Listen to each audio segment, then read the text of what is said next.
Mr. Vice Chancellor, honored guests, faculty, and graduands, it gives me great pleasure today to introduce Gerison Lansdown. Gerison is widely respected throughout the world as a children's rights consultant and advocate whose long career has not only made a notable difference in the lives of children everywhere, but also has major impact on the work of those who work for and with them, including children's rights scholars, advocates, and practitioners in Canada. Meaningful children's participation, she frequently reminds us, must be transparent and informative, relevant to children's lives, voluntary, respectful, child-friendly, inclusive, supported by trained adults, safe and sensitive to risk, and importantly, accountable to children. Much of Gerison's work has been with the United Nations Committee on the Rights of the Child and with UNICEF International, where she has been responsible for drafting a number of critical documents protecting the rights of children and clarifying how and why they should be heard. Gerison was also actively involved in drafting the UN Convention on the Rights of Persons with Disabilities. She continues to develop strategies for strengthening accountability to children as rights holders by offering global guidance on rights-based approaches to education and advancing child rights training programs for professionals working with young children in various capacities. She has also published many articles and has been an invited speaker at conferences and events on child rights issues in Europe, the United States, and elsewhere. Gerison has strong connections to Canada. She is an Associate Fellow of the International Institute for Child Rights and Development in Victoria, Canada, and continues to collaborate with many of the Canadian child rights scholars in the network that has been developed here at Carleton by the Landon Pearson Centre. In the UK, Gerison is chair of Child to Child, an NGO promoting the child's right to be heard, and her work with other international child rights organizations spans decades. She has led projects for the Save the Children Alliance, the Innocenti Center at UNICEF's Child Development Center in Florence, Italy, and for World Vision, among others. Gerison Lansdown holds an honorary doctorate from the Open University in the UK, as well as an honorary fellowship at the University of Central Lancashire. She has been a visiting scholar at Queen's University Belfast and continues to be in demand at academic centers. She is an extraordinary leader in advocating for children's rights, and her dedication is simply awe-inspiring. As a Carleton doctoral student working in the field of children's rights, Gerison Lansdown work has been tremendously influential in my own theoretical and research activities. We deeply respect her efforts, and we feel that she richly deserves the honor we confer on her today for the impact of her commitment and passion on the lives of children across the world. We see her in the direct line of other great child advocates the world has known. Janusz Korczak, who is perhaps best known for his heroic final act, incarcerated in the Warsaw Ghetto with nearly 200 children from the orphanage he ran, he refused the offers of rescue he received from his Polish friends and accompanied his children on their journey to Treblinka and to certain death. Korczak wrote, "Children are not the people of tomorrow, but are people of today. They have a right to be taken seriously and to be treated with tenderness and respect. They should be allowed to grow into whoever they were meant to be. The unknown person inside of them is our hope for the future." Eglantine Jebb, the British founder of Save the Children, who sponsored the first Declaration on the Rights of the Child at the League of Nations in 1924, the declaration that led eventually to the 1989 UN Convention on the Rights of the Child, said simply, "Humanity owes the child the best it has to give." Gerison Lansdown has and continues to do the very best for the children of today, and demonstrates beyond measure that her values and attitudes resonate with the ethos at Carleton of being here for good. Mr. Vice Chancellor, in recognition of her outstanding contributions to improving children's rights around the world, we request that you confer upon Gerison Lansdown the degree of Doctor of Laws, honoris causa. Gerison, I wonder, as you stand there listening to what Daniela was saying, it takes you back to the days when you were sitting with these graduands in their chairs, wondering what you were going to do with your life, and how amazing the impact of what you have done has been for children both today and for tomorrow. And I hope that that creates an inspiring role model for everyone here to be able to think that they too can aspire to the kind of heights that you have reached for the sake of humanity. Thank you. And by virtue of the authority vested in me by the Board of Governors and on the recommendation of Senate, I admit you to the degree of Doctor of Laws, honoris causa. Congratulations.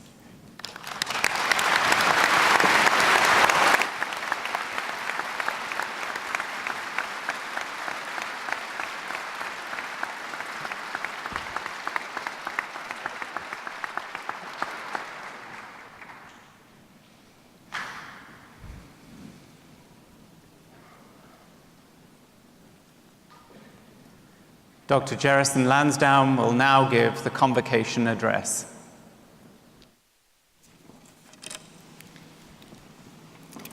Mr. Vice-Chancellor, Chair of the Board of Governors, graduates and honoured guests. Well, first of all, I just want to thank you so much for having me here today. I feel a bit of a fraud because you've all done so much work for your degrees, and all I had to do was get on a plane from London and arrive in Ottawa. But I have to say that when I received the letter informing me of the nomination, I was both astonished and deeply, deeply honoured. And perhaps more than anything, I'm genuinely appreciative because it serves as recognition of the driving agenda of my working life, the human rights of children, initially as a social worker, but over the last 28 years as an advocate for the implementation of the Convention on the Rights of the Child. I wanted to start just by telling you a short story.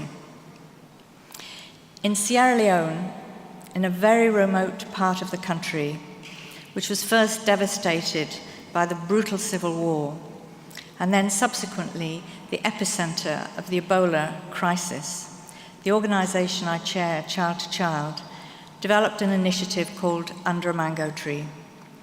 It provides a space, literally under the tree, for children to share their concerns and their priorities for change.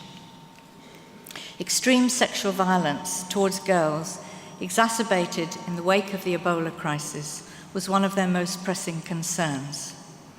Children, trained in the project as young journalists, co-created radio programs to raise awareness of the problem, to call for action on protecting their rights, and to encourage local communities to take more responsibility for tackling the horrifying levels of rape and assault. In one program, the children interviewed a key politician, highlighting evidence of the levels of violence and demanding action to guarantee them better protection. And on air, the politicians promised to respond and come back to report on progress. Now, this initiative achieves a number of goals. It provides children with knowledge that they have a right to protection from violence. It empowers them to speak out about violations of that right. It equips them with skills, confidence, and knowledge. It raises awareness of the scale of the problem and the need for action. And it demonstrates to local community members, as well as politicians, that children have important and unique knowledge of their own lives that must be listened to if adults are to provide them with meaningful protection. It builds solidarity between children, and most of all, it enables children to hold adults to account in fulfilling their obligations and encourage them to believe that they can make a difference, they can contribute to making things better. The Convention on the Rights of the Child, adopted by the United Nations in 1989, was a critical historical landmark, establishing unequivocally that children, like adults, do have rights with corresponding duties on governments to respect, protect, and fulfill those rights. Ratified now by every country in the world except the United States, it's recognized as a universally accepted framework of norms governing the lives of children. Most radically, it recognizes the right of children to be listened to and taken seriously in all matters affecting them.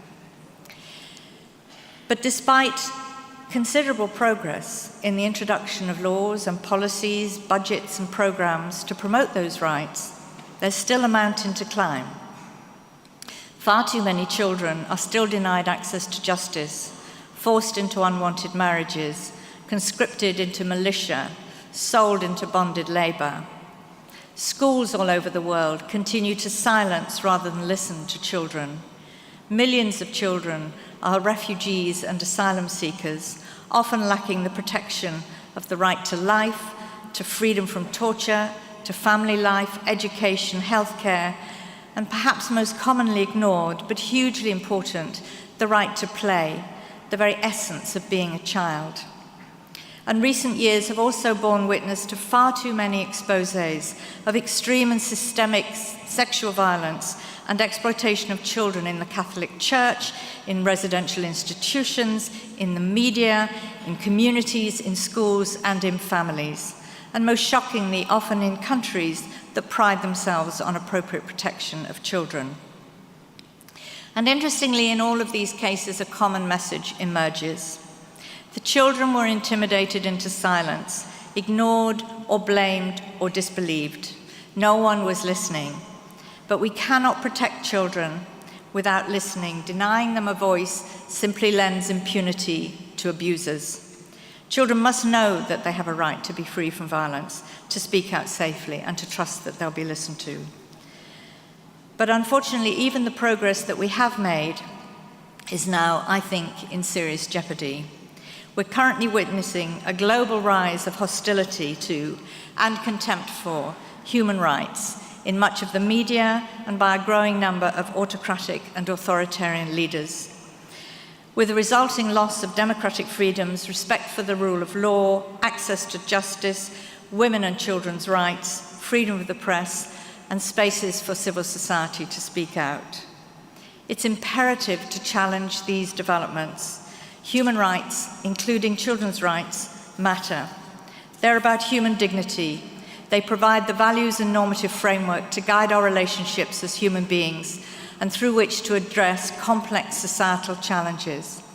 They offer protection for the most vulnerable and the most marginalized, placing obligations on governments to act and mechanisms for us holding them accountable.